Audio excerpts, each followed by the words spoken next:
Welcome to Varanda Race SSC YouTube channel. Lower courts district courts அந்த மாதிரி கோர்ட்ஸ்லேருந்து ஒரு verdict வருது, அதுக்கு அப்பீல் பண்ணணும், அதுக்கு நம்ம அகேன்ஸ்டாக போகணும் அப்படின்னா ஹை கோர்ட்ஸ் போவோம். ஹை கோர்ட்ஸ்ல ஒரு வேர்டிக்ட் வருது, அதுக்கு அகேன்ஸ்டாக சுப்ரீம் கோர்ட் போவோம். சுப்ரீம் கோர்ட்ல ஒரு வேர்டிக்ட் வந்துருச்சு, கன்விக்ட் ஆகிட்டாங்க, அவ்வளோதானா? அப்படி கிடையாது. நம்ம இந்தியாவோட ஃபர்ஸ்ட் சிட்டிசனான பிரசிடென்ட்டுக்கு சில ஸ்பெஷல் பவர்ஸ் இருக்குது. அதுதான் பார்டனிங் பவர்ஸ் ஆஃப் பிரசிடென்ட்னு சொல்கிறாங்க. ஸோ அந்த பார்டனிங் பவர்ஸ்லாம் என்ன அப்படிங்கிறத இன்னைக்கு வீடியோவில் பார்க்க போகிறோம். What are pardoning powers? First pardoning அப்படின்னா என்ன? பார்டனிங் அப்படின்னா மன்னிச்சு விடுறது. So forgiving. So president supreme கோர்ட்டே ஒரு வேர்டிக்ட் பாஸ் பண்ணதுக்கு அப்புறமும் president can forgive the convicts. So அவருக்கு என்னென்ன ஸ்பெஷல் பவர்ஸ் இருக்குது, எந்தெந்த மாதிரி அவர் ஃபர்கியூ பண்ணலாம் அப்படிங்கிறதுக்காக தான் கான்ஸ்டிடியூஷனே அவருக்கு இந்த ஸ்பெஷல் பவர்ஸ் கொடுக்குறாங்க. Article 72 of the constitution talks about pardoning powers of the president. Okay, so எப்போல்லாம் பிரசிடென்ட்டால் பார்டன் பண்ண முடியும், அதாவது அவரோட பவர்ஸை யூஸ் பண்ண முடியும் அப்படின்னா when a crime is committed against a union law. ஒரு யூனியன் லா அதுக்கு அகேன்ஸ்டாக ஒருத்தவங்க வந்து தப்பு பண்ணுறாங்க, அப்படி வந்து சுப்ரீம் கோர்ட் அவரை கன்விக்ட் பண்ணியிருக்காங்க அப்படின்னா அந்த டைமில் பிரசிடென்ட் வந்து பார்டன் பண்ணலாம். அண்ட் மிலிட்ரி கோர்ட்ஸில் வர வேர்டிக்ஸ்க்காகவும் பிரசிடென்ட் வந்து பார்டனிங் பவர் யூஸ் பண்ணலாம்.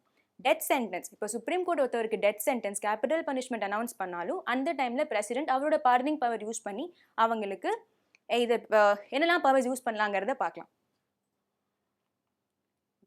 ஸோ மொத்தம் 5 பவர்ஸ் இருக்கு பிரசிடென்ட்டுக்கு. ஃபர்ஸ்ட் ஒன் இஸ் பார்டன், அதாவது மன்னிச்சு விடுறது.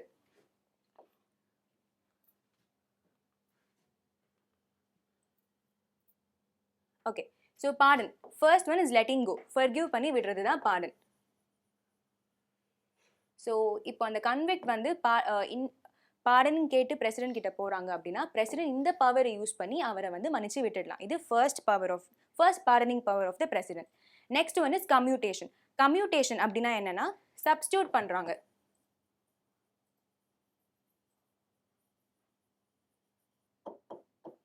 ஓகே, அதாவது ஒரு வேர்டிக்ட் இருக்கு, அந்த அளவுக்கு கடுமையான தண்டனை கொடுக்காம கொஞ்சம் கம்மியான தண்டனையோ இல்லை வேற தண்டனையோ மாற்றி சப்ஸ்டியூட் பண்ணி கொடுக்குறாங்க.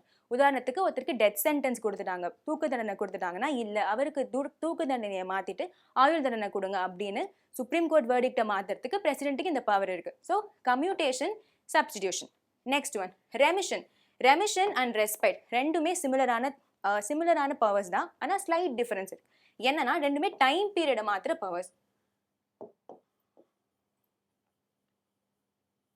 ஓகே, இப்போ ரெமிஷன்ல ஒருத்தவங்களுக்கு வந்து 20 ஆண்டுகள் தண்டனை கொடுக்குறாங்க அப்படின்னா இந்த பவர் யூஸ் பண்ணி பிரசிடென்ட் அந்த டைம் பீரியடை கம்மி பண்ண முடியும், either to 10 years or however to his wish. So அதே ரிஸ்பைட் அப்படின்னா ரிஸ்பைட் வந்துட்டு அந்த கன்விக்ட் ஆனவங்களுக்கு ஏதாவது ஒரு ஸ்பெஷல் நீட் இருக்கணும், லைக் தே குட் பி ப்ரெக்னெண்ட்டாக இருக்கலாம், இல்லை அவங்க ஃபிசிக்கலி சேலஞ்சாக இருக்கலாம். ஸோ அந்த மாதிரி தருணத்தில் ரிஸ்பைட்டுங்கிற பவரை யூஸ் பண்ணி டைம் பீரியட் கம்மி பண்ணுவார் பிரசிடென்ட். ஸோ இந்த 2 பவருமே to reduce the time period of the punishment. Next power வந்து ரிப்ரைவ். ரிப்ரைவ் அப்படின்னா என்னன்னா ஸ்டே வாங்குறது. அதாவது வென் கன்விக்ட் வந்துட்டு பிரசிடென்ட் கிட்ட மர்சி ப்ளீன் ஒன்று அப்ளை பண்ணுவாங்க. அப்போ பிரசிடென்ட் வந்துட்டு அதுக்கு ஒன்று அக்செப்ட் பண்ணலாம், இல்லை ரிஜெக்ட் பண்ணலாம், இல்லைனா எதுவுமே பண்ணாமல் stay, he will just stay. அப்படின்னா என்ன அர்த்தம்னா ஸ்டே பண்ணுறாரு, எதுவுமே ரெஸ்பாண்ட் பண்ணாமல் இருக்காருன்னா அப்போ அந்த கன்விக்ட்க்கு கேபிட்டல் பனிஷ்மெண்ட் கொடுக்க மாட்டாங்க, அந்த பனிஷ்மெண்ட் கிடையாது.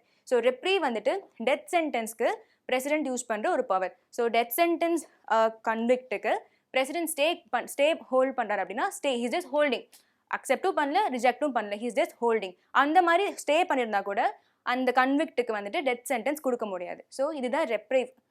So these are the 5 powers. பார்டன்னா மன்னிச்சு விடுறது, கம்யூட்டேஷன்னா சப்ஸ்டியூட் பண்ணுறாங்க, ஒரு பனிஷ்மெண்ட்டுக்கு பதிலாக இன்னொரு பனிஷ்மெண்ட் கொடுக்குறாங்க.